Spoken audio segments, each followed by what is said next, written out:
প্রশ্ন হচ্ছে যে আমরা জানি যে লা ইলাহা ইল্লাল্লাহর সঠিক অনুবাদ হচ্ছে আল্লাহ ছাড়া হক সত্য কোনো মাবুদ নেই, কিন্তু আমি কাউকে এই অনুবাদের দাওয়াত দিতে গেলে দলিল পেশ করতে পারি না।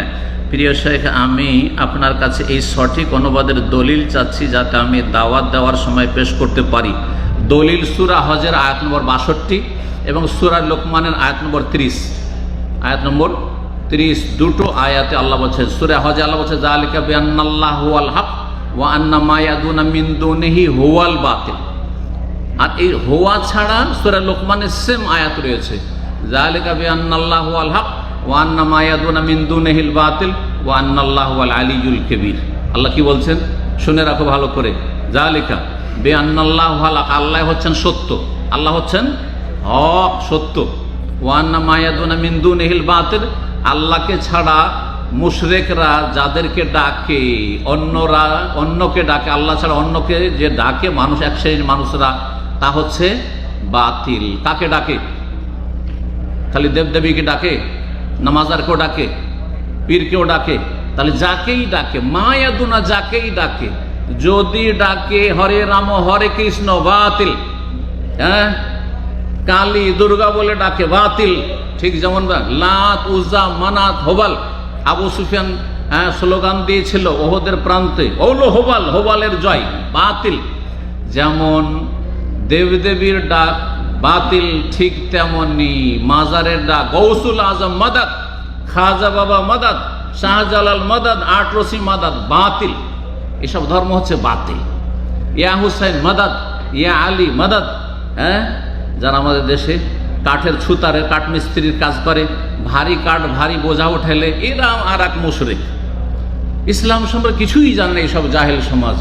হ্যাঁ, আমি ছোটকাল থেকে দেখে আসছি, যখন ভারী জিনিস কিছু উঠাচ্ছে, ইয়া আলী, হ্যাঁ, ইয়া আলী করে উঠাচ্ছে, সাথে সাথে মুশরিক, সাথে সাথে মুশরিক।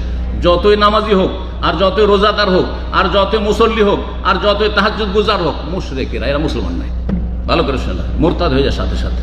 লাইন আশরাকতা লা ইয়াহবাতান্না, শিরিক করলে সাথে সাথে আমল ধ্বংস হয়ে যায়, আল্লাহ কোরআনে কারীমে বলেছেন। সুতরাং সাবধান। এই দুটো আয়াত, যালিকা বিআন্নাল্লাহু হুয়াল হক ওয়া আন্না মা ইয়াদুনা মিন দুনিহিল বাতিল, সূরা লোকমান, একই অর্থ, শুধু হওয়ার পার্থক্য। কি বোঝা গেল? যে আল্লাহ হচ্ছেন সত্য মাবুদ, আর বাকিগুলি হচ্ছে বাতিল মাবুদ। লা ইলাহা ইল্লাল্লাহ, মানে আল্লাহ ছাড়া কোনো মাবুদ নেই যদি বলেন, তাহলে আপনি অবাস্তব কথা বললেন। হ্যাঁ, হক আর বাতিলের পার্থক্য করলেন না, এক নম্বর কথা। কারণ আল্লাহ হচ্ছেন হক মাবুদ, আর বাকি এগুলো মাবুদ। তো হিন্দুদের মাবুদ নয় দেবদেবীগুলো, আপনার মাজার পূজারীদের মাবুদ নয়, যে কবরে গিয়ে সেজদা করছে। মাবুদ মানে যার ইবাদত করা হচ্ছে, সেজদা হচ্ছে ইবাদত। তো এগুলো হচ্ছে বাতিল মাবুদ। এগুলো কি? বাতিল মাবুদ। তারপর আরেকটি কথা শোনেন, লা ইলাহা ইল্লাল্লাহ, এর একটা আরবি গ্রামার আছে, কায়দা কানুন আছে। লা ইনাফি জিন্স, ওর ইসিম হচ্ছেন এলাহ, তাহলে খবর লাগবে। যারা মাদ্রাসা পড়েছেন, হ্যাঁ, লা ইনাফি জিন্সের যেমন ইসিম লাগবে, তেমন কি লাগবে? খবর লাগবে। খবর কোথায়?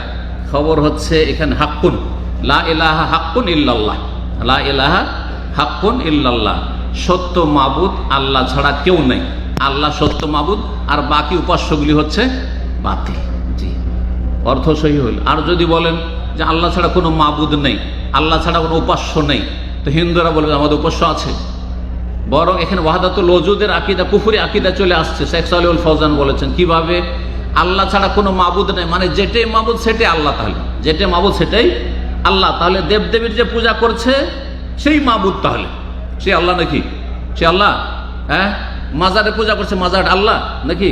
তাহলে তো সবকিছুকে ওয়াহদাতুল ওজুদ, সবকিছুর অস্তিত্বকে আপনি এক করে দিলেন, যেটা কুফরি আকীদা, যেটি সুফিদের, পীর মুরিদের, ব্যবসায়ীদের বড় স্পষ্ট কুফরি আকীদা, যেটি ফেরাউনের আকীদার চাইতো জঘন্য নোংরা আকীদা।